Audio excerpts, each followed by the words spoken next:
Thank you for coming. Cheryl Maxson is Associate Professor in the Department of Criminology, Law, and Society at the University of California's Irvine campus. She received her PhD in Sociology from USC. She is co-author of Street Gang Patterns and Policies in Responding to Troubled Youth and co-editor of the Eurogang Paradox, Gangs and Youth Groups in the U.S. and Europe, and The Modern Gang Reader. Her articles, chapters, and policy reports concern street gangs, status offenders, youth violence, juvenile justice legislation, and community treatment of juvenile offenders. She has served as Executive Council and Vice President of the American Society of Criminology, and was elected President and Vice President of Western Society of Criminology, where she is honored as a Fellow, and with the Society's Paul Tappan and Joseph Lohman Awards. Please join me in welcoming Cheryl Maxson.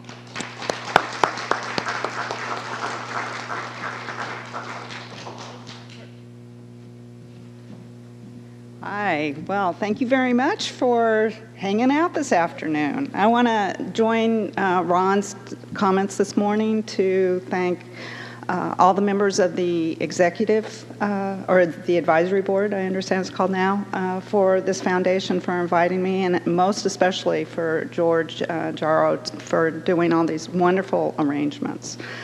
I may have traveled further than you did today, but I think I didn't overcome nearly as many obstacles to get here as some of you did, so I really appreciate it. So what I'm planning to do is talk a bit about street gangs and focus most of my comments on the span of research that we're familiar with and the way in which I think this research can be used to build better policies. Now, I always like to start these comments with an overview of what I'm doing here, right? I think primarily it has to do with the fact that within the last few years I published this book together with Malcolm Klein. Matt Klein has been doing research on gangs going back to the 1960s. I'm a relative newbie. I've only been doing it for a couple of decades. But we got together and we felt that this was really a time where there was really an exciting, wonderful, rich trove of research that had been gathered together, some of which we had done, much of which our colleagues had accomplished, and that it really wasn't being used sufficiently to inform policies and practices. We were frustrated by what we saw as being a failure of gang policy and really the lack of effective programs. And so we wanted to see if maybe by using this research we might be able to move things in a more positive direction. But why should you be worried about gangs? So, I mean, one of the reasons, as I'll show you in just a few minutes, is that there has been an enormous proliferation of street gang problems in this country and also elsewhere in Europe and through other places in the world. And it's not just an increase in the number of places that have street gangs, but as we'll see, the prospect of, or the options of joining gangs is not too rare of an occurrence. So many of our youth are being associated with gangs. And that's another reason to be worried about it. When they do associate with gangs, as we'll see, they create an enormous amount of crime. This crime then creates enormous costs to their victims, both in terms of personal injury as well as substantial property costs.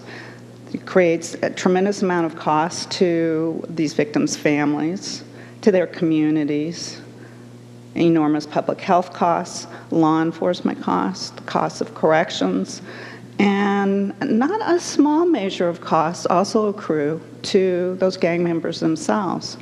Some of the research that we're seeing now that follows gang members over a period of many years shows that just being affiliated with gangs, sometimes not for that long of a period of time, can have long-term consequences. Those who are associated with gangs, when they grow into adulthood, even middle age, are more likely to experience drug problems, mental health problems, bad employment trajectories, unstable families, and a whole host of deleterious effects on the quality of their lives as well. So this becomes a very serious and costly problem to us all. To cap it all off, as we'll also be talking about later on, is that we've also experienced an enormous failure in the policies and programs that we put in place to address these gang problems. So that was all towards the end of testing out to see if we could get to the point where we could really build better programs based on the available research information that we had in hand. And the way, this is kind of an outline of my talk, the way I plan on doing that is to talk about the scope and nature of the problem, where gangs emerge, and how they've emerged over time. I think of primary importance is what they do, specifically their crime patterns, the forms that they take, what gang members look like, and what do the groups that they join look like. Who joins? There's an enormous amount of research now on gang risk factors. And then finally, what we do, what we have done in the past, and where we might go in the future. There's a very little consensus on what a street gang looks like. If my law enforcement colleagues were here today, they would present a very different definition than this. Other colleagues among the scholarly community might present a different definition. Over the last 10 years or so, we've been meeting with a group of European researchers and practitioners trying to develop a definition that would transcend both geographic and language boundaries, and we've come up with this one. The thing that any durable would be at least a few months, street-oriented youth group, we emphasize youth group, whose own identity includes involvement in illegal activity. This is not necessary that they be involved themselves, but that they think of their group as being one that engages in illegal activity, which turns out to be really kind of important. This distinguishes street gangs from other forms of groups that we often call gangs, things like prison gangs, motorcycle clubs, adult organized crime groups as an example. But importantly, it also distinguishes these groups from the many, many delinquent youth groups that many of us have experienced through our adolescence. It's very common for youth to engage in crime within a group context, and we need to distinguish delinquent youth groups that tend to be unstable, that tend to not think of themselves as primarily engaged in delinquent behavior, from those groups that we really want to focus in on as street gangs. The way I want to address, I'm a data hound, so the way I want to kind of ease in some of my data is through a framework of talking about a series of common myths that people have about street gangs, misconceptions, or what we also call conventional wisdoms. And the first one I want to talk about is the gang migration myth and its handy corollary, the connected gangs myth, feeding into a further myth of perceptions of the very close connections between gangs, drugs, and violence. So this gang migration connected to connected gangs, connected to drugs violence nexus, says something like this. Beginning in the mid-1980s, street gangs appeared in previously unaffected cities and towns throughout the U.S. as a result of the collective migration of big city gang members from Los Angeles, from Chicago, that were fanning out across our nation's highways and byways in the planned, organized franchising of cocaine distribution. You recognize that this was a period of time when rock cocaine first came about, and there was perceived very close connection between the emergence of crack cocaine, the distribution, the involvement of gang members, and the perceived appearance of gangs in these previously unaffected cities and towns. So this is a map that was produced in the 1980s by Alcohol, Tobacco, Firearm, so that kind of illustrates this point. A more recent one, there's no sound associated with this. I did this because I knew it would be after lunch. So, there we go. Okay, there's the Jaws thing come out with the shark. Okay, so I was involved in gang research in the 1980s, and throughout the late 1980s, I repeatedly got these phone calls from police officers, policymakers in very small places throughout the U.S. asking me about street gangs. And so sure enough, by the beginning of the 1990s, together with Klein, we decided to do a national study of gang migration, the movement of gang members from one location to the next. And one of the things we did as part of that really multi-method study was to survey over police officers in over 1,000 cities and towns throughout the country.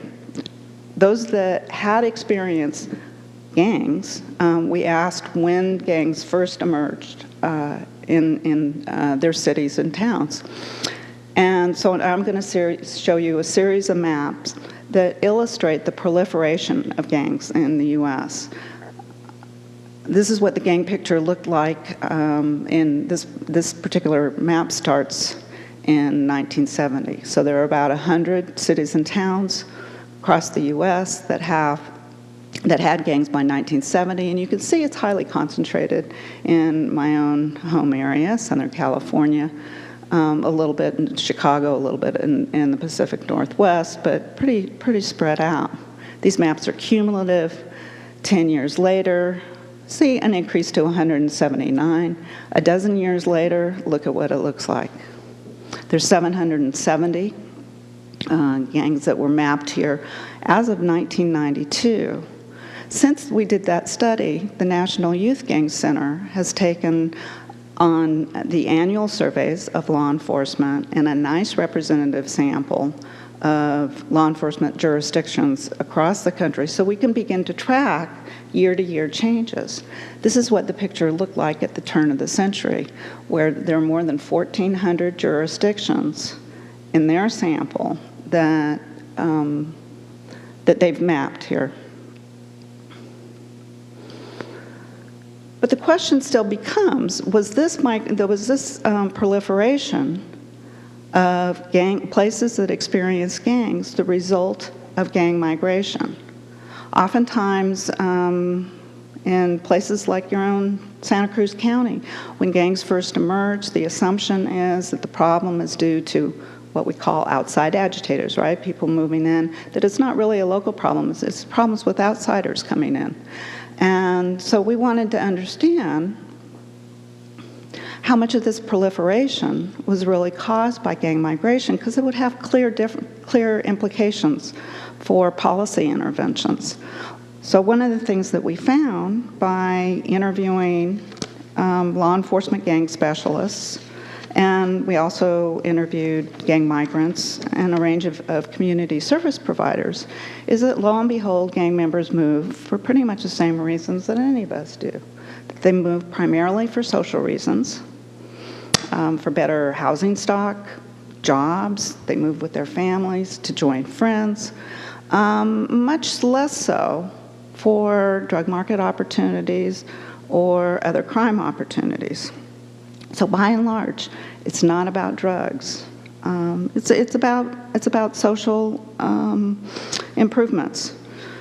We found that most gangs do not originate with gang migrants, but instead are indigenous groups of youth that form out of communities, by and large, due to settings within those communities. And even our law enforcement respondents reported 4 out of 5 respondents in 4 out of 5 cities reported that they would have a gang problem whether or not they had gang migrants. The other thing to emphasize is to the degree that these places had experienced gang migration, it was not in any collective form. So the take-home point here is that gang members do migrate. They move quite a bit, but gangs do not migrate. Okay. So I showed you what things looked like by the turn of the century. What's the more current picture? This is a picture through 2009 of the National Youth Gang Survey's respondents, the proportion that report gangs. Now this includes cities of all sizes, suburban and rural counties. So you can see that from the time they first started surveying in 1996, after we left off, that the proportion of places that experience gangs decreased dramatically to around 2001, and then it started creeping up a little bit, and for the last 4 or 5 years, these numbers have been really quite stable. You can also look at the number of gang members that are reported in the number of gangs, and you see some fluctuations, but you don't see in any of these data the suggestion that we've returned to the picture that was evident in the mid-1990s. And we see general stability for the last several years. This is just showing you that these patterns are somewhat different by city size. Of course, you would expect that in larger cities, and in this case, in this graph, a large city is defined as 50,000 or over. Larger cities are much more likely to report gang problems and to have stability in those gang problems. What's the current picture right now, hot off the press? The most recent estimates we have are for 2009, and the National Youth Gang Center, because it has a representative sample of cities and sheriff's departments, is able to come up with a national number. So the number that they have is somewhere around three-quarters of a million gang members in this country in about 3,500 city and county jurisdictions. I want to point out, however, that as part of their surveying process, they do not use a definition, so it is whatever the local law enforcement agency considers to be a gang. And also I wanted to point out that these numbers you kind of want to take with a grain of salt beyond the definitional issue, in the sense that reflected in these numbers are the fact that big cities contribute a lot of gangs and gang members, but smaller places contribute a lot of gang places, right? Smaller numbers, but there are a lot of them. So if, for example, we set a threshold of, say, let's not count places that only have 1 to 2 gangs or less than 50 gang members, these numbers would drop by half. Okay, so what's another conventional wisdom? Joining gangs is inevitable in some neighborhoods. So this gets us to the issue of the prevalence of gang joining. We've talked about places that have gangs, but that's a pretty rough number, right? What about the proportion of youth in any given sample that would join gangs? Here we have lots of different studies to draw from. Unfortunately, not very many that would represent the nation on the whole, but instead they come from very well-designed, well-executed studies in a number of different places, including the including other places in North America, several places in Europe, and as we would expect, different definitions would yield different prevalence rates. Sampling does make a big difference.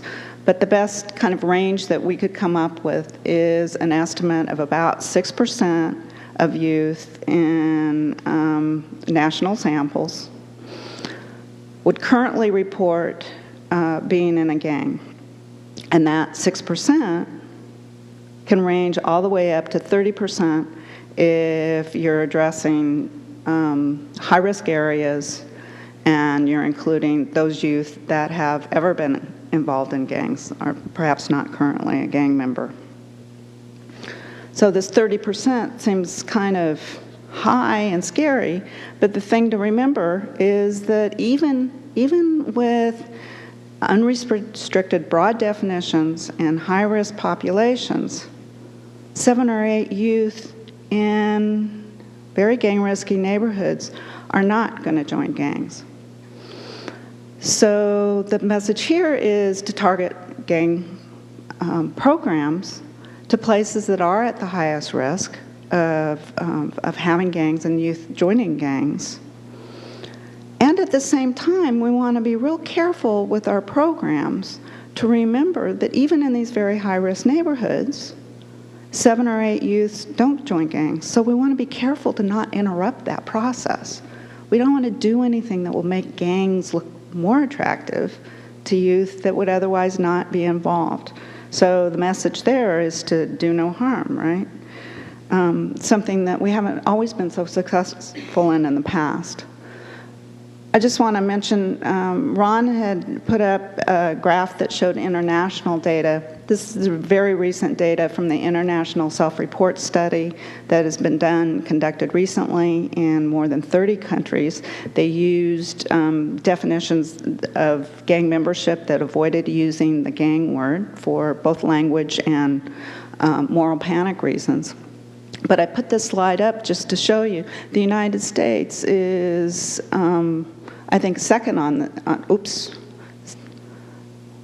thought there was a pointer here. Second on this list, but you can see that it's nowhere near the highest.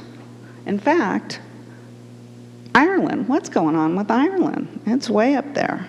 Even though it scored very low on bullying, it seems to be very high on at least this measure of gang membership.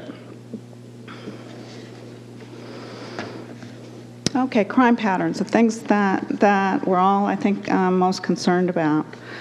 I don't want to minimize by any stretch of the imagination the volume of crime that is committed by youth who are at some point in their adolescence involved in gangs. There's study after study has showed us, whether you draw from self-report or official data, that youth who are affiliated with gangs at some point in their adolescence really account for, are responsible for, the vast majority of crime, and especially serious and violent crime that's committed by all youth in these samples. So the best way to really measure this is through these longitudinal self-report studies that follow up good samples of youth throughout their adolescence. And these studies have consistently shown, well, let me show you.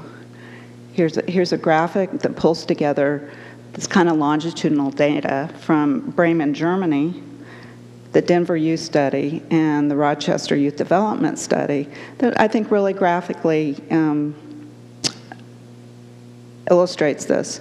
So that, surprisingly, in both Bremen and Denver, about the same proportion of the sample joining gangs. And it's about 15% here. In Rochester, it's about 30%. But as you can see by these, the yellow and especially the red bars that represent serious violence, and the yellow is representing all violence,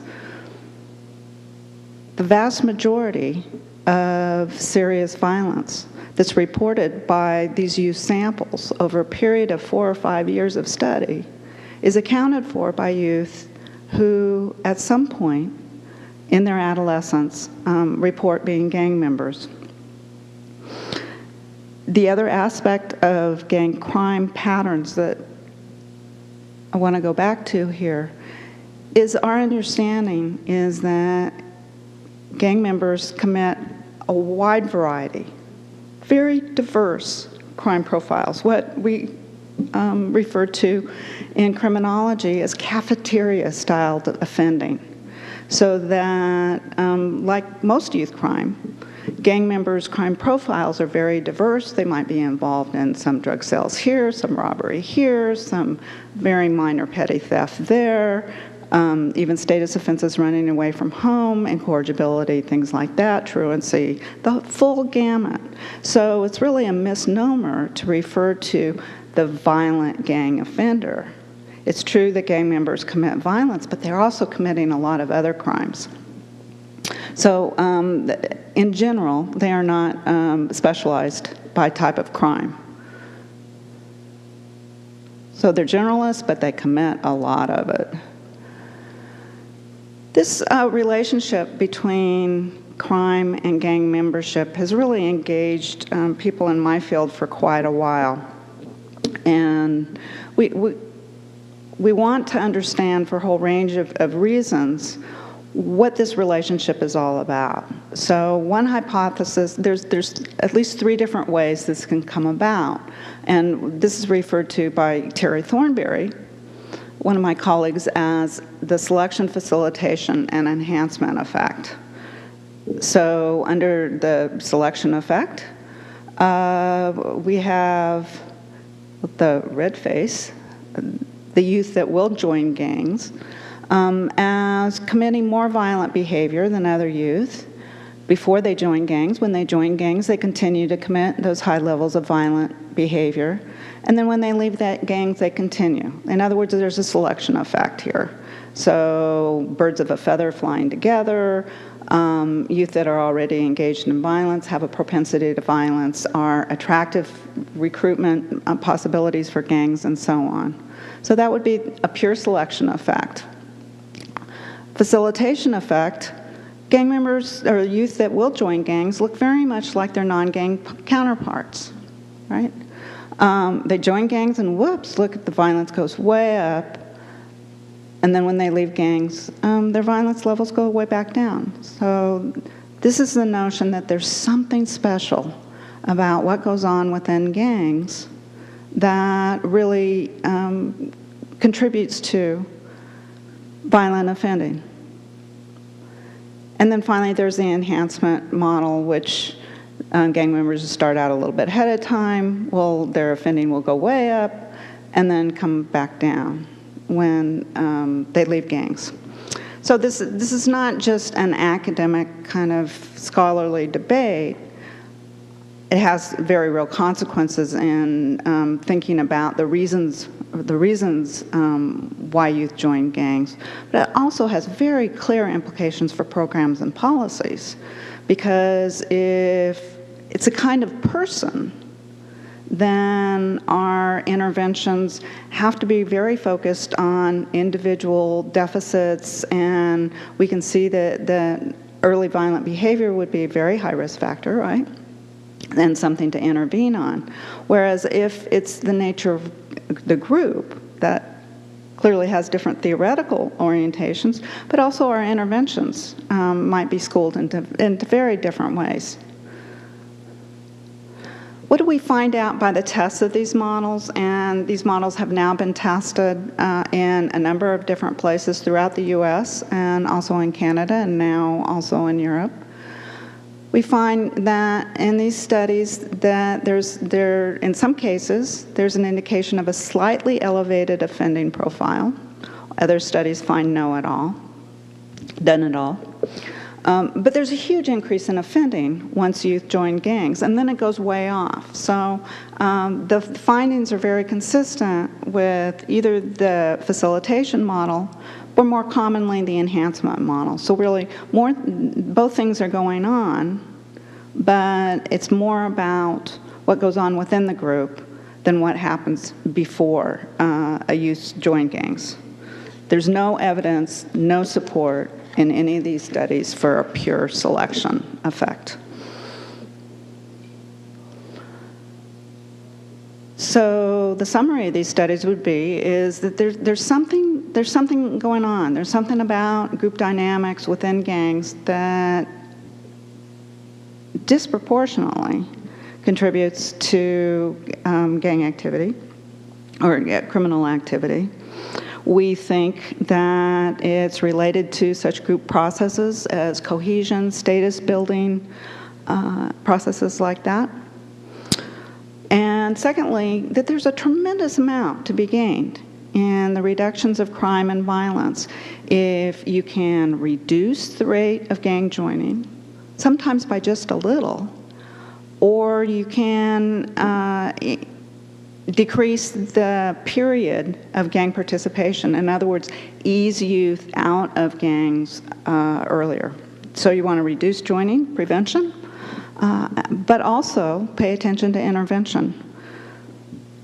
And finally, clearly gang matters. We would argue that the processes of gangs, there's something very different about gangs. There's something qualitatively different about what happens in gangs than what happens in other delinquent youth groups. And that those processes is what contributes to these very high rates of offending. Okay, so where are we? I've gone through, I've talked about the scope of the problem, talked about gang crime patterns, and now I want to spend a little bit of time talking about the forms that gangs take, and also a little bit about who joins gangs. So, and I can revert back to my myth framework. Myth number 4, the formal organization myth. Gangs are becoming large, powerful, actually I think it's probably 5, I'm sorry. Gangs are becoming large, powerful criminal organization, much like structured corporations. I've been in this business long enough so that these reports cycle through. Well, maybe they weren't so organized before, now they're getting more and more organized. And finally, the myth that all gangs are alike. We've done several studies on the forms that gangs take, and I can tell you at this point that it's looking like we can identify 5 gang structures that capture about 95% of the gang structures in the United States, and it would appear that this typology is applicable to gangs in Europe as well. I put this slide up of the traditional gang structure. This is the one that we recognize here in California. Certainly we recognize it from the media. These are large gangs that have been around for quite a while. They have age-graded subgroups. Sometimes these subgroups are split along neighborhood lines as well. They tend to be territorial, and they have a large age range. Right? Not only are they large in size, but they have a large age range, and this is where you see multi-generational gangs. As it turns out, traditional gangs are not even the most common gangs. We have 4 other subtypes. Neo-traditional gangs that have not been around so long, but begin to look very much like traditional gangs in terms of their clique structure. We have these collective gangs that appear to have no structure at all and can't quite understand what really keeps them together. We have the highly publicized specialty gangs. These would be the gangs, drug gangs that we still see in the media so much. Sometimes car theft gangs, things like that. Specialty gangs are one of the most rare form of gangs, as it turns out. By far and away the most common gang is this compressed gang, right? Tends to be small, tends to have a relatively short history. They don't have those identified subcliques, probably because of their narrower age range, and they may or may not have territory. So this also has implications for intervention, okay? Both on a community level and an individual level. You want to think very differently about prevention techniques, whether or not the primary gang constellations in the neighborhood are traditional gangs versus maybe these compressed gangs, right? So to help an individual stay out of a traditional gang, multi-generational, those are different issues than a kind of a gang like, say, a collective gang that is really very disorganized. And from a law enforcement perspective as well, you're going to intervene very differently on a specialty gang. You might use efforts that are very effective, like to address open-air drug markets, things like that, for a drug gang, than you would with, for example, a compressed gang or a neo-traditional gang. So we feel that this kind of typology should help inform thinking about not just why kids join gangs, but also what we can do to address them.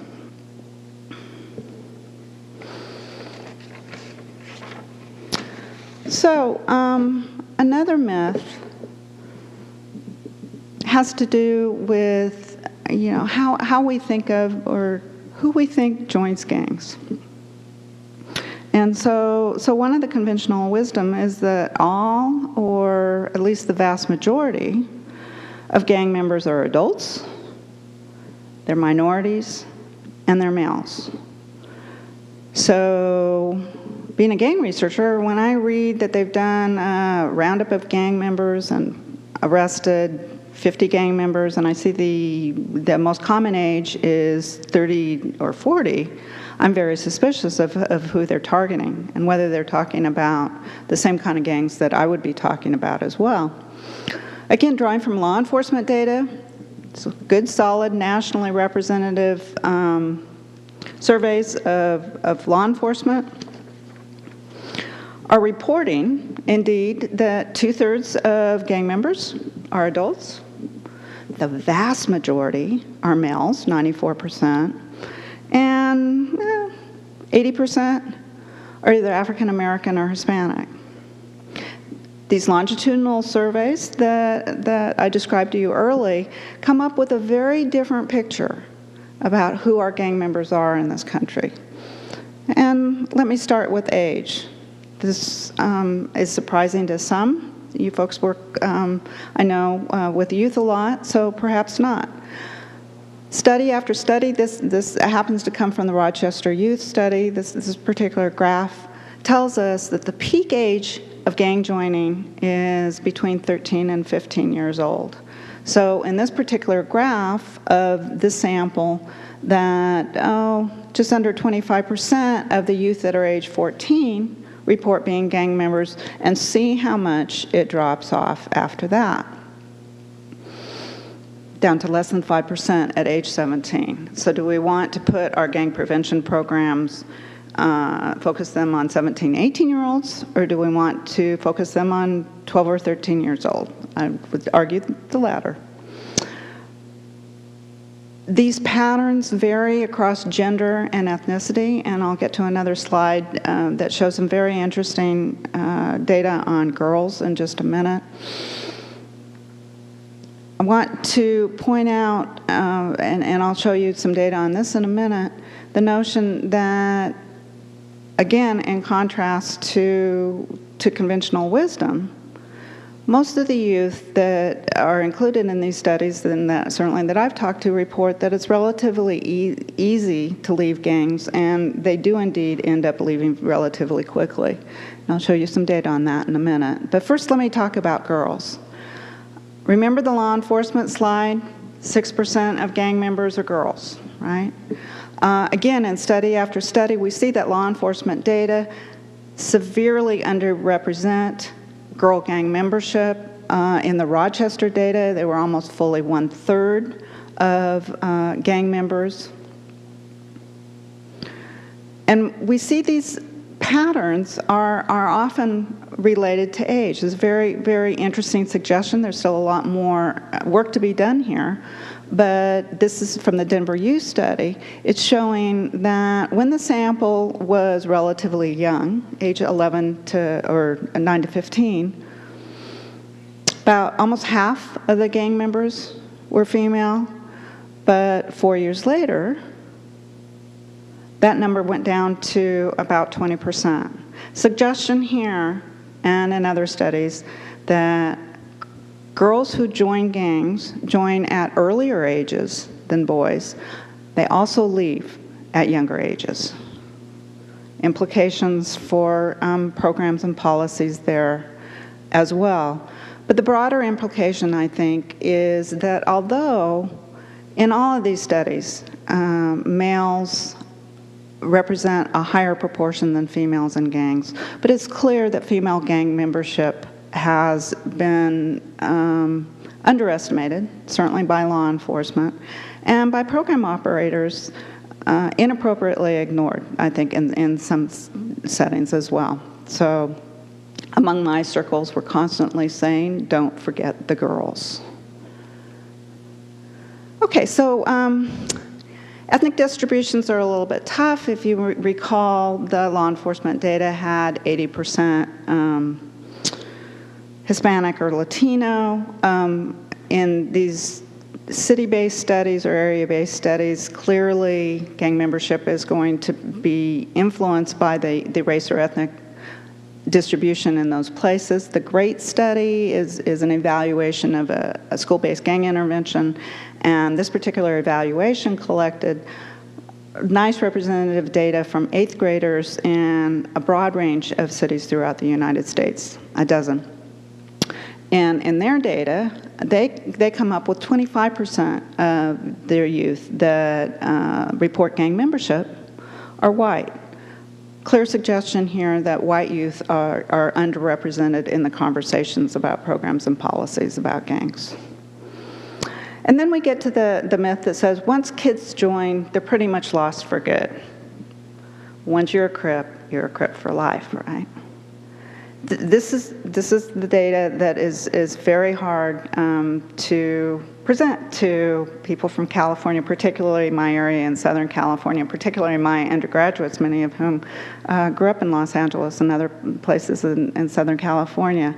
But again, study after study indicates that well over half of the youth that at one point report being gang members in the following year report that they're not gang members.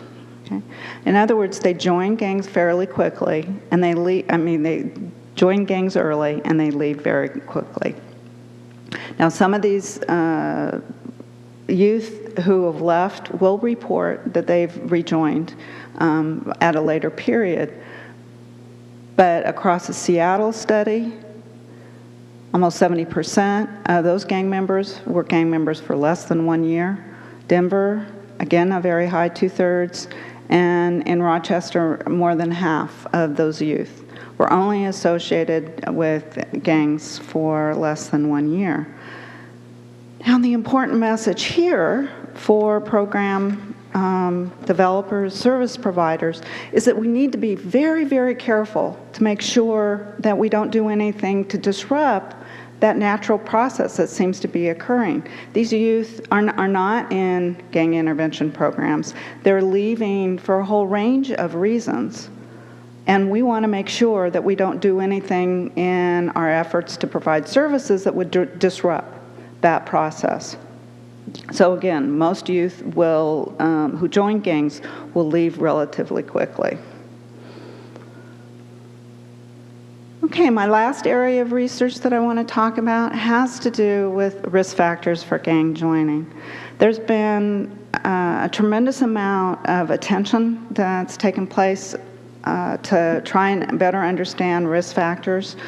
And this, I think, probably stems from the move in criminology towards the public health perspective when in the, I'd say the early 90s, responding to this massive increase in youth violence in the 1980s, where the public health folks really helped to define violence as a public health problem. So more and more, we started to talk about risk factors. And there, again, are just a wide variety of studies that have been accomplished both in the U.S. and elsewhere that have good, solid methodology. Most of them look at youth over time to try and really crystallize, identify those factors that really differentiate youth who join gangs from their similarly situated counterparts who don't.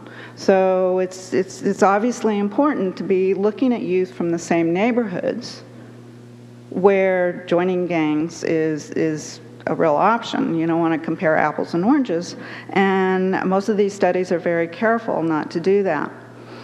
But different studies find different things. There's a broad array of risk factors that are reported for gang joining. So I wanted to take a very careful look at this literature and really ask the question, okay, what are the take-it-to-the-bank risk factors?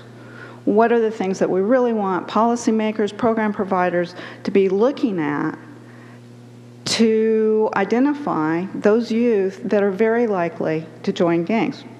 What are the most consistently supported risk factors? And of course, these are going to range over a variety of different domains. Studies look at individual level, family, school, peer, and community level variables. So these are the take it to the bank, consistently reported over and over again, no contrary research. And they're relatively few in number, anywhere between 6 and 8. I categorize them in this way. So the first one is problems behaviors. Is really broken down into youth that show early signs of being impulsive, oriented towards risk-taking, and engaged in antisocial behavior. Youth psychologists would identify this as externalizing behavior, maybe that early childhood aggression that might be identified early on in Ron's bullying data. An individual level factor. Another individual level factor is this idea of recent stressful events, or it's also referred to as critical events in the literature. So over the previous several months, last year, youth that experience major disruptions in their lives, whether it be the breakup of family or caretaker, their own breaking up of relationships, might be an accident, might be a head injury, might be real problems in school. In other words, they've really built up this catalog of strain, right? Recent stressful events. Youth that have very delinquent beliefs. This goes into kind of a moral belief structure. They accept antisocial behavior. They think engaging in crime is not wrong. They don't experience guilt over engaging in crime. So those are 3 or 6, depending on how you count them, individual level factors. We find only one family factor, okay? Family structure, single-family parents are not a major risk factor for gang joining in and of themselves. Weak parental supervision, monitoring, consistently proves to differentiate youth that join gangs from those that don't. And then the expected peer factors, delinquent peer networks, youth that are hanging out with kids that are also engaged in a lot of crime, and these youth that have very strong influence over them. So they would rather spend their time with their friends who are also engaging in delinquent behavior. I'm not going to show you the list of risk factors that aren't consistently supported. There's a very long list of the word is still out. On that list of consistently not supported are things like self-esteem. On the list of the jury's still out would be all of our school factors. We really don't know. The studies are really quite inconsistent about the effect of school experience, surprising to me, attachment to teachers, school performance, and gang joining. The other thing about risk factors is that these risk factors tend to pile one on top of the other. So youth that experience risk factors from a number of different domains or a lot of risk factors are much more likely to join gangs. This again comes from the great data and is showing that there's a very steep curve as these risk factors pile on top of each other in terms of predicting to gang joining. Okay, so this is the research that I've talked about thus far. Gangs are everywhere. Joining rates vary, both depending on how you define it and the nature of the sample, less so in geographic areas, I would argue. There's a lot of gang members commit a lot of crime. These patterns tend to be very versatile, and we really want to pay attention to what goes on within gangs that seems to contribute so much to violence. Gangs come in many forms. They tend not to be highly structured. Leadership is highly variable. So taking out the leaders is probably not an effective tactic. Youth join gangs at relatively young ages. They leave early, and don't forget the girls. Finally, for risk factors, we feel very strongly that prevention programs should target youth that are very high risk for joining. And that means drawing from these risk factor studies to really point the direction of who is most likely to join gangs, so that, well, for a number of different reasons. We don't want to waste our scarce resources. And also, there's a history of gang programs that have not only had not been able to achieve positive effect, but actually have been shown to have negative effects. So we want to be very careful who we want to expose our programmatic efforts to, that they have a high risk for joining. What are our current gang responses? Well, as part of this book, we reviewed documents from almost 60 different programs, and I won't go into much detail about them, except to say that they tend to the programs individually can be placed in prevention, intervention, or suppression orientations, and there are many programs of each. But these tend to be fairly narrow programs rather than comprehensive. In other words, there are very few programs that span these different levels of prevention, intervention, and suppression. Most are individually focused, and those individually focused programs tend to focus on prevention. The group-focused programs that we have tend to be suppression-oriented. Programs never take into account different gang structures, rarely take into account processes, and not that all that often take into account community factors. Good evaluations are very difficult to do. I've done a number of program evaluations, and I admit they're very difficult to do. They're rarely done, and they rarely show positive outcomes.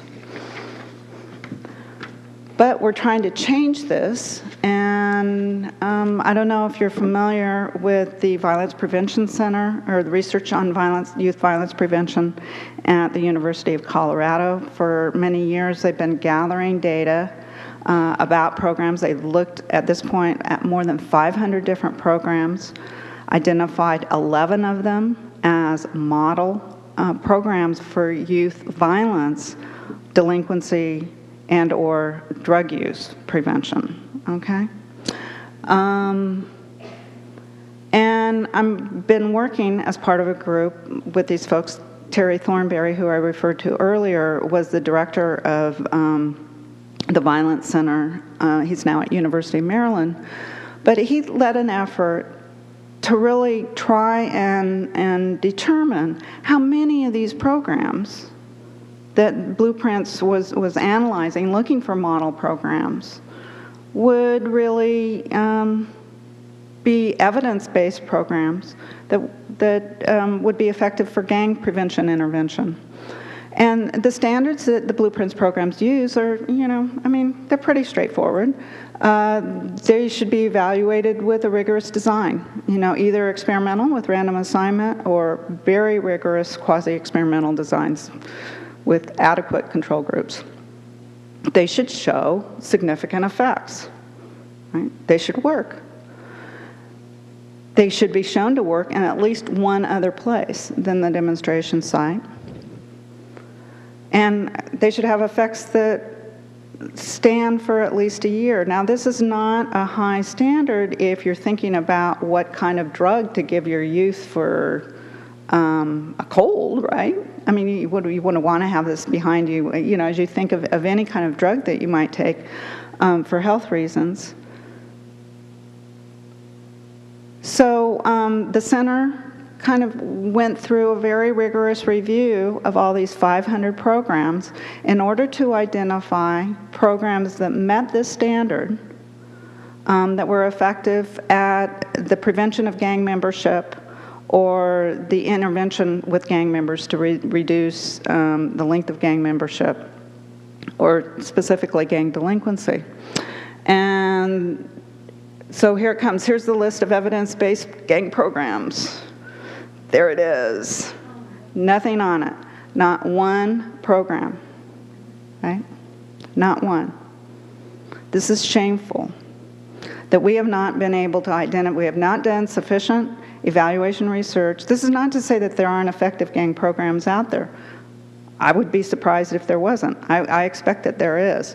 But we have not either come up with the way, the will, the resources to evaluate our programs, so like with the Blueprints program, with model programs, so that we can go to cities and towns throughout the country, right? And we expect that there's somewhere like 3,500, and say, look here, this is what you can do. Now, the Department of Justice, in fact, does that with any number of suggestions of promising programs, right? But not one of them raises to this standard that I think we can all agree shouldn't be that hard to meet. Okay? As I mentioned, we're in the process of trying to, since we cannot identify such programs, we're in the process of saying, okay, what we can do is look at, this is just a slide that's saying, yep, that's the elephant in the room, nothing effective. So what we're trying to do is to look at those model and the promising programs that have been identified in the Blueprints programs as being effective for delinquency reduction. And we've basically now limited ourselves to the 11 model programs. We've identified the programs that are most likely to be appropriate for gang members for a variety of reasons, or for gang prevention. And now we're working with these now 3 programs, program developers, using gang research to inform slight modifications of those programs to make them effective, or we think to make them more effective for gang members. And then right now we're beginning to launch pilot programs that will then lead to random clinical trials to really study these programs, the implementation of these programs, and to see if they can have sustainable effects over a year's period in 2 different places. So hopefully a year, 2, 3 years from now, I'll have more positive news about that. So the summary of this gang program review was that we see that there's a real failure to target those youth that are at highest risk. That's my phone, actually. I left that on. Sorry. No, thank you. Just we'll go away. A little embarrassing. Okay, so we've seen a real failure to target the youth that are most at risk, and there are a number of different reasons for this, but it's clearly something that needs to be addressed. Another problem in the program literature is there's a failure to really specify the logic model. In other words, what the goals are, what you're really trying to accomplish, and to match program activities to those goals. Gang programs have a tremendous problem delivering the intensity of services that what you psychologists would recognize as dosage, right? These factors have been a long time brewing in these communities. We can't expect them to turn around in just a relatively brief period of time. There's a tremendous amount of staff turnover due to lack of resources and a problem with sustaining programs over the long run. And for an evaluator, I can tell you this issue of being able to adequately implement the program as designed is a tremendous problem. A colleague of mine refers to it as MILTFP for once. In other words, make it like the friggin' picture for once, okay? We want those programs to look like the models so that we can adequately identify them. Okay, most of the programs that I've been talking about are community-based organizations, although in the suppression programs, I can also tell you that although these have dominated the landscape since probably the early 1980s, that those programs are also rarely evaluated. Certainly, they don't meet the kinds of standards that I'm referring to in the blueprints programs. So there are a range of different law enforcement programs. We see the kind of high-profile media grabs, and LAPD has pioneered a number of these with Operation Hammer, going after thousands of gang members in a quick sweep.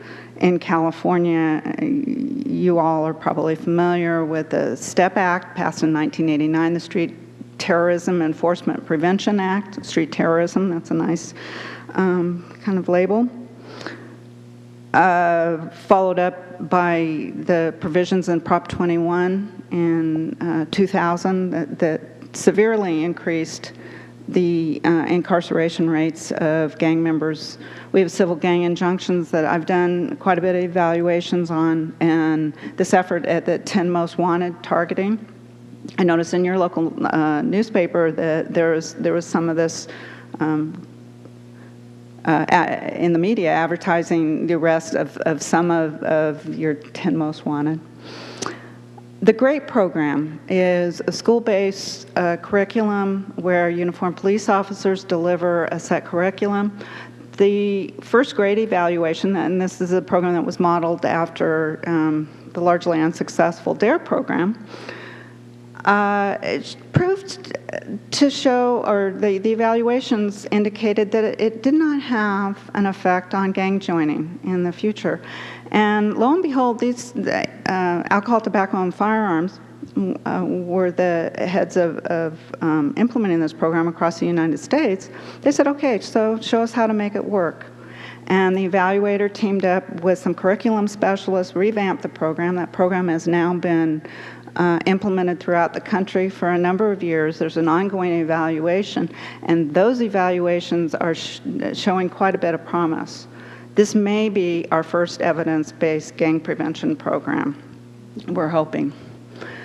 And then there are a number of what I refer to here as blended programs. There are a number of programs where law enforcement teams up with community-based agencies, schools in some case, a range of different efforts in a much more comprehensive approach. And these would be the Boston Ceasefire Program, what's referred to as that Boston Miracle, or the Boston Gun Project. The Department of Justice promulgates the Comprehensive Gang Strategy, that's also referred to as the Spurgle Model. And the Spurgle Model, or the Comprehensive Strategy, has had several different spin-offs that you may have heard about, the Safe Futures Program, or the Gang Reduction Program. And now currently we have a Chicago Ceasefire Program that fields street workers to act as violence interrupters. And in LA, we have a combination of those programs with and the Gang Reduction and Youth Development Program that also does violence interruption, but also uses a risk-based assessment to identify youth for their prevention efforts. So what are my take-home points about from research to practice, over and above what I've indicated about the nature of gang membership and the nature of gangs that I would have program providers really take into account? First and foremost, I think, is to use the information that we have available about gang risk factors to target those that are most at risk for our prevention efforts. And I've already mentioned why I think that's so important. I encourage people to try new approaches, including this blueprint effort where we're trying to adapt effective programs to the gang situations. So, I really encourage innovation and just really reinforce the importance of evaluating those efforts so that we can begin to build a better knowledge base. And then finally is this idea, well, if starting in the 1980s, if every time we had launched a suppression effort, and I think back to LA about how many of them there have been, if we had linked that with an attempt at intervention technologies, job programs, counseling programs, whatever, how much more successful we would have been. I mean, this is something that's really becomes clear in the evaluations on civil gang injunctions, where these efforts are to put gang members on notice that they're being watched. If they don't get out of the gang, if they hang out with other gang members, they're going to be hit with some very severe penalties. Imagine if you coupled that attempt to grab people's attention, make them vulnerable to maybe thinking about leaving gangs. If you would couple that with intervention policies, I think that we would be a lot more successful in our efforts. So there's still a lot of work to be done. This is my office. You're more than welcome to contact me at any time. Thank you.